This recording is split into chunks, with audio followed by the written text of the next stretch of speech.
dar sequência aqui às nossas palestras no Fórum de História da Filosofia e do Direito. Hoje nós temos duas palestras. A primeira palestra, Influência do Pensamento Aristotélico no Direito Ocidental, que vai ser proferida pelo Dr. Maurício Jorge Pereira Mota. Dr. Maurício é doutor em Direito Civil pela UERJ e ex-diretor da Faculdade de Direito da UERJ. A segunda palestra é Sócrates contra os Sofistas, um paradigma na cultura ocidental. Será proferida pelo Dr. Mário Antônio de Lacerda Guerreiro. Dr. Mário Antônio é doutor em Filosofia pela UFRJ, membro fundador da Sociedade Brasileira de Análise Filosófica e ex-professor do Departamento da Filosofia da UFRJ, ex-pesquisador do CNPq e ex-membro do ILTC e do SBSC. Então, eu passo a palavra... Bom, gostaria inicialmente de agradecer ao desembargador Milton Fernandes, quer dizer, o gentil convite de participar hoje aqui desse fórum, quer dizer, sempre um prazer estar aqui na Emerge, né? Gustavo também, agradecer as palavras, é um prazer conviver aqui na Emerge, e eu vou falar hoje com vocês sobre a influência do pensamento aristotélico no direito ocidental. Então, vou falar de pé, porque acho que fica mais tranquilo. Bom, a primeira questão sobre a doutrina do direito em Aristóteles. Então, alguns dados biográficos sobre Aristóteles. Então, ele nasce em Estagira, ele vai para Atenas e ingressa na Academia Platônica. Então, o período de Aristóteles na Academia Platônica é extremamente importante na formação dele. Com a morte de Platão, ele é convidado pelo rei da Macedônia para ser preceptor, então, do príncipe Alexandre, né? Depois ele volta a Atenas e funda o seu liceu. Então, o que é importante na questão de Aristóteles e qual é a grande influência dele para o direito? A gente vai trabalhar fundamentalmente aqui a questão da filosofia prática em Aristóteles. O que marca o pensamento aristotélico? A preocupação com o homem. Então, a grande mudança do pensamento a partir de Sócrates é exatamente a preocupação com o homem. O homem passa a ser uma referência no pensamento grego, ao contrário do que se tinha anteriormente, em que se buscava aquele princípio que rege todas as coisas, o ar, a água, o pensamento grego anterior vai buscar a origem das coisas. O pensamento, a partir de Sócrates, se preocupa com a questão do homem. E o que é importante dentro dessa noção? Primeiro, a grande divisão entre o pensamento, entre o estudo da ética e o estudo da política. Aristóteles estava preocupado com a questão da vida boa. Aristóteles estava preocupado com os fundamentos para se estabelecer o bom governo da cidade. Aristóteles estava preocupado com o indivíduo, a felicidade dos indivíduos. O que fazer para ter uma vida boa e como essa vida pode ser a melhor vida a ser vivida na polis, na cidade. Então, qual a virtude que faz o bom cidadão e qual a virtude que faz a boa cidade. Ora, então, nesse sentido, há que se separar o âmbito da política do âmbito da ética. Para Aristóteles, a política era a arte essencial de bem governar a cidade. E só pode bem governar a cidade aquele que tem princípios éticos sólidos, aquele que é o de Caius, aquele que é o homem justo, aquele que é o homem equilibrado nas suas próprias coisas. Então, para se tratar do bom político, é primordial, primeiramente, se considerar o homem ético, pois este, sim, estará habilitado a conduzir seus concidadãos a uma vida boa e plena. Ora, então, o que vem a ser a ideia da ética aristotélica? Primeira questão importante é estabelecer que toda e qualquer coisa tem um fim, tem uma finalidade. Então, em Aristóteles, as coisas tendem ao seu fim. Ora, então toda arte, toda indagação, igualmente toda atividade, toda eleição, tem seu fim próprio no bem próprio dessa arte. Ora, então, cada coisa deve ser realizada da melhor forma possível. Há uma noção de bem em cada coisa. A meta de toda conduta é, ao mesmo tempo, o bem próprio desta. Toda conduta humana é orientada a uma finalidade que se constitui o bem almejado. Ora, então, toda e qualquer conduta deve ser realizada para realizar aqueles fins.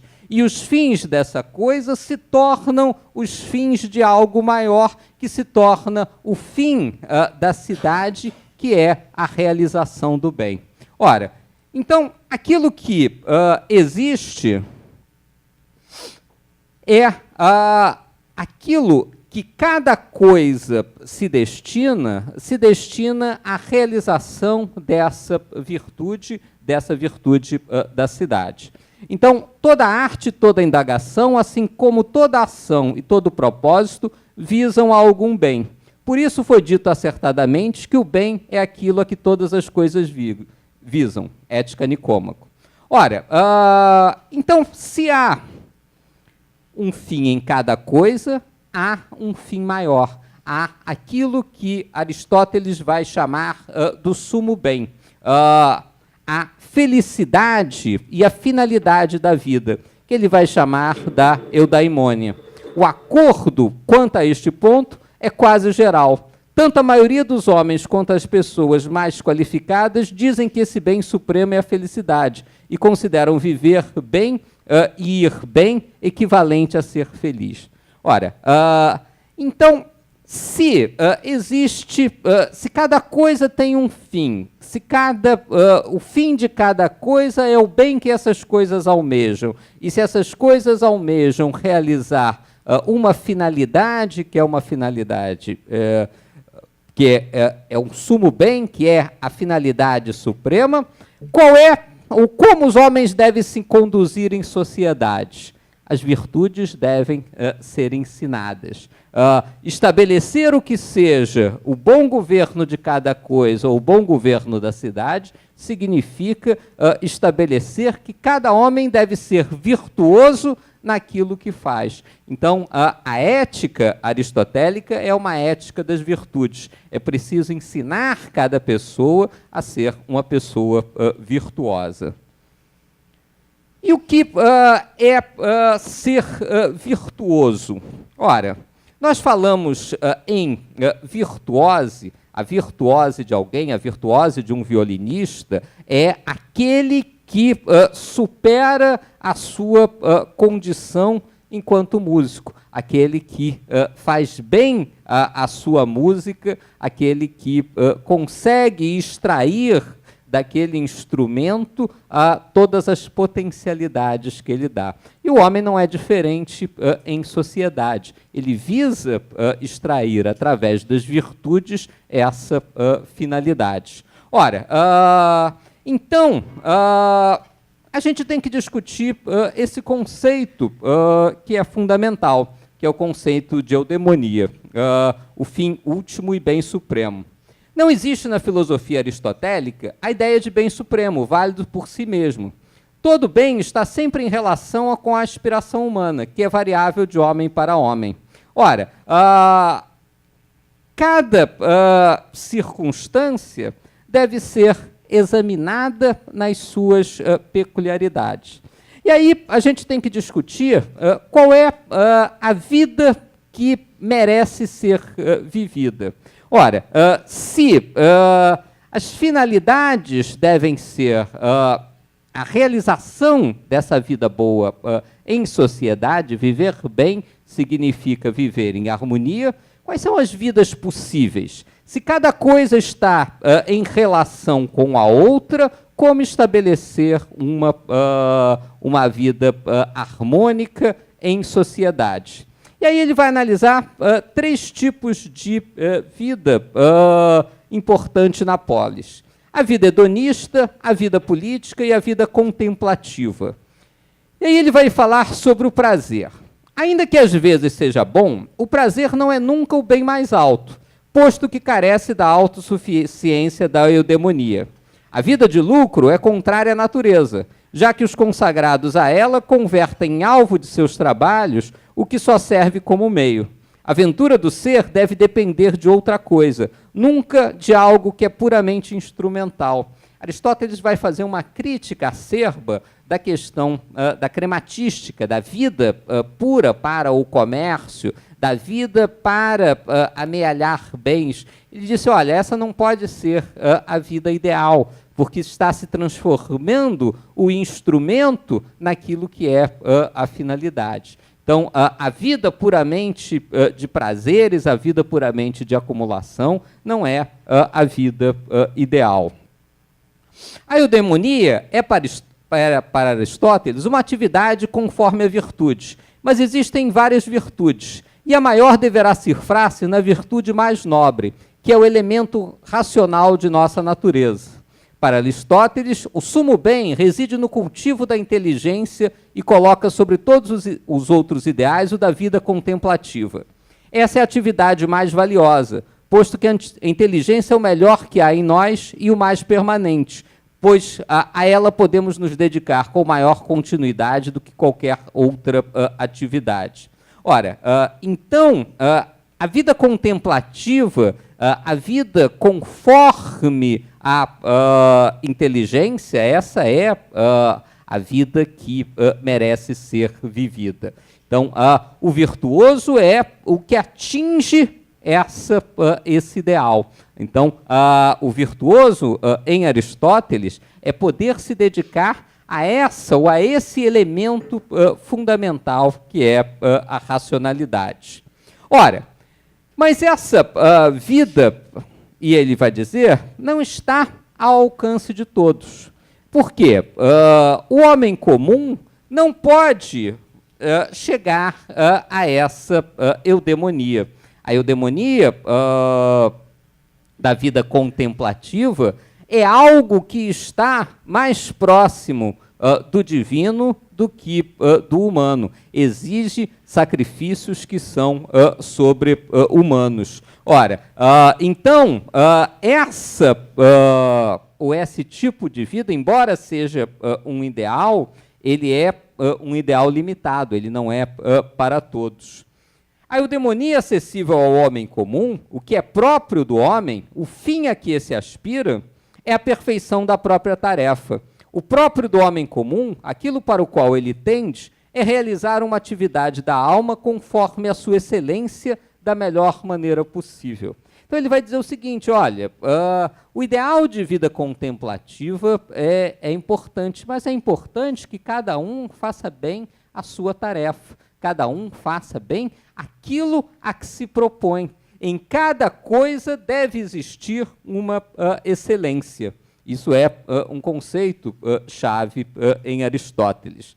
Então, desenvolver essas excelências para se chegar ao ideal maior da vida contemplativa, isso é o equilíbrio da polis. Ora, então essa ideia ou essa realidade vai se transformar ou vai se estabelecer na noção de virtude. Aristóteles considera que a felicidade, que é uma atividade da alma, proverá do alcance do exercício dos modelos ideais do agir e do pensar, as chamadas excelências ou virtudes. Em razão desse caráter dúplice, algumas dessas excelências são intelectuais, virtudes dianoéticas, enquanto outras são morais, virtudes éticas. Essa eudemonia acessível ao homem comum, que é próprio do homem, é o fim a que se aspira, é a perfeição da própria tarefa. O próprio do homem comum, aquilo para o qual ele tende, é realizar uma atividade da alma conforme a sua excelência, da melhor maneira possível. Então, ensinar o que seja a vida na polis significa ensinar essas virtudes. Então, a ética aristotélica é uma ética das virtudes, é uma ética de se estabelecer qual é a virtude própria dos homens, ensinar a virtude da misericórdia, ensinar a virtude da justiça, ensinar a virtude de cada uma das condutas em sociedade. Ora, e quais são as virtudes mais importantes? São as chamadas virtudes intelectuais, a excelência que se adquire através do estudo da instrução, que requer experiência e tempo. E também as virtudes morais, a excelência moral. O modo de se agir da maneira mais adequada em conformidade com o momento da ação, e que, por sua vez, adquiridas pelo cultivo dos hábitos, razão pela qual são, inclusive, no grego, produto de uma ligeira variação da palavra hábitos, que provém de ethos, que provém da ideia de costume. Segundo Aristóteles, pelo exercício reiterado de uma ação boa, essa ação é adquirida como parte do próprio indivíduo, fazendo assim com que esse se torne um homem excelente nesse aspecto. Como é que se ensina a virtude? Se ensina através do hábito. O homem será virtuoso, será um homem justo, se ele praticar ações justas. Então, cada coisa visa a sua excelência, cada homem deve ser o melhor na sua tarefa. Essa tarefa é algo próprio, é algo excelente, é uma virtuose, é uma excelência, e essa excelência pode ser ensinada através do hábito, através da prática desses atos justos. Ora, então os hábitos, e Aristóteles fala na retórica, são igualmente agradáveis porque o habitual é já como que uma segunda natureza. O hábito assemelha-se de algum modo à natureza. Muitas vezes não está longe de sempre. A natureza tem por objeto o que acontece sempre, o hábito que acontece muitas vezes. Então, o hábito é a forma de se chegar à prática das virtudes. Ora, então, o ser humano, ao se manter em exercício reiterado de uma ação virtuosa, após certo transcurso temporal, virá a ter esse tipo de atitude como parte sua, como modelo de ação próprio daquele que pratica nesse sentido, um hábito que faz desse homem um homem virtuoso que pratica ações virtuosas.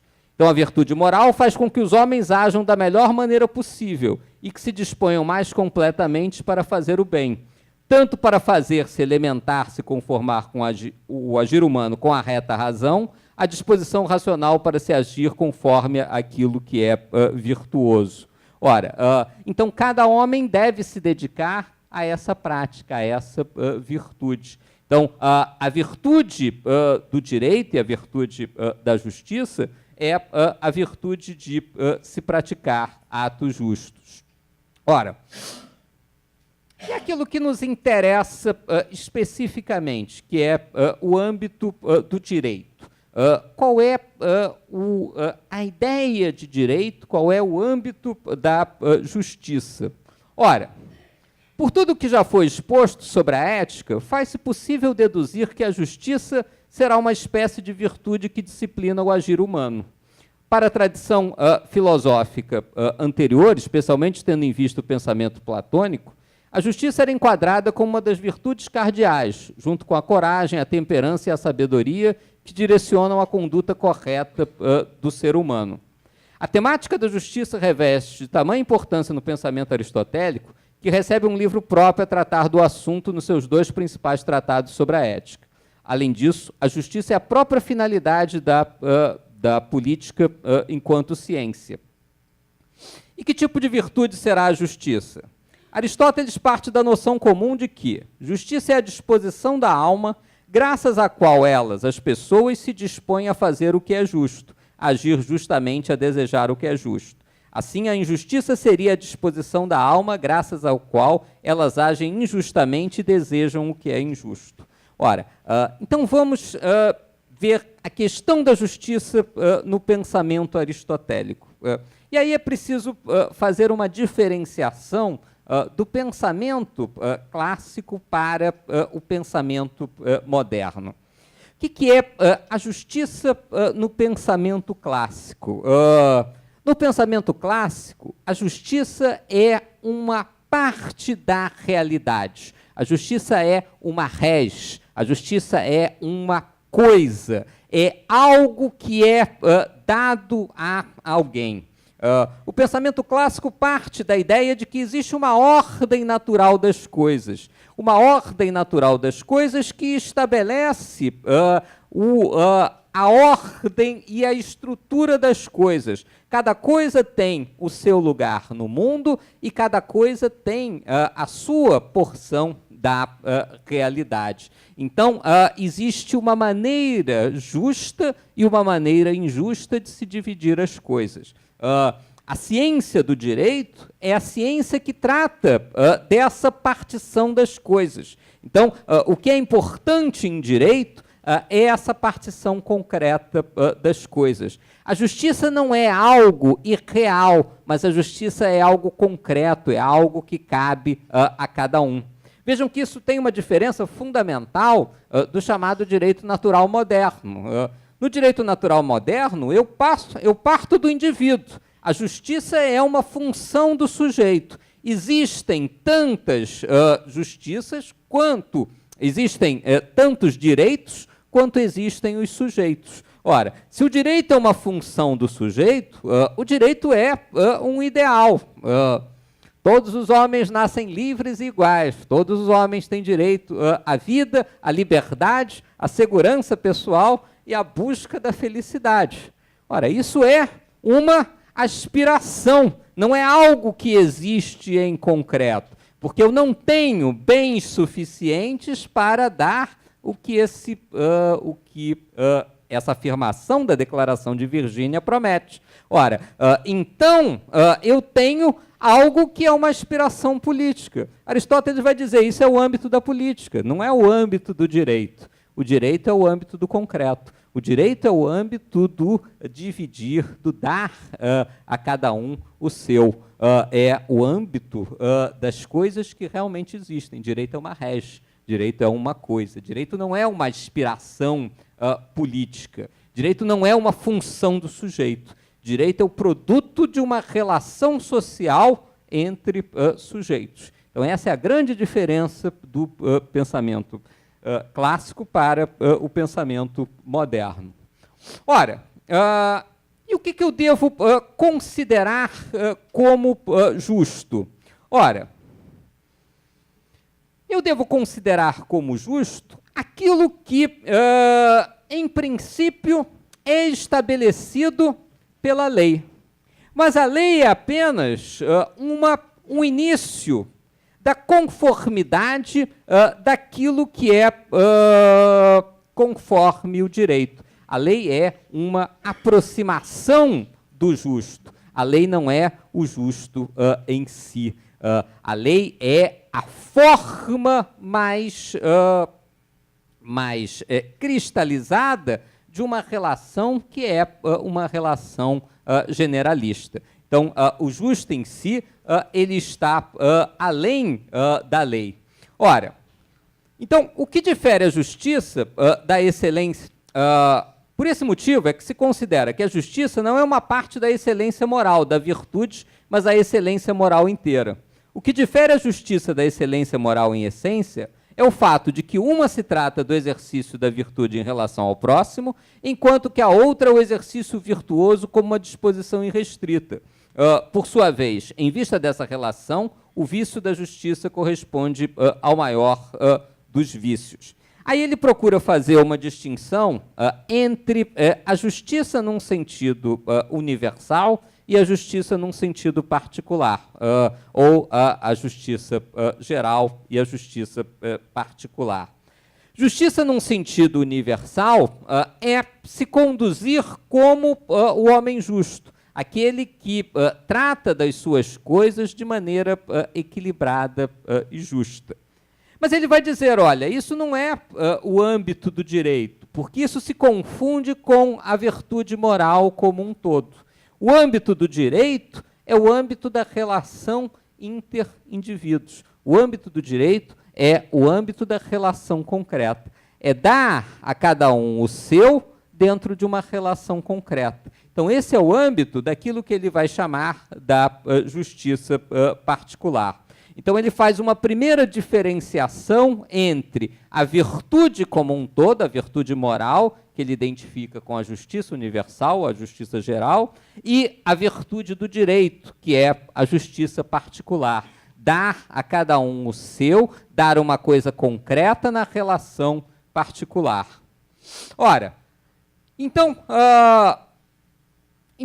essa questão da justiça geral vai se resolver através da conduta correta em sociedade, da conduta do homem justo em sociedade.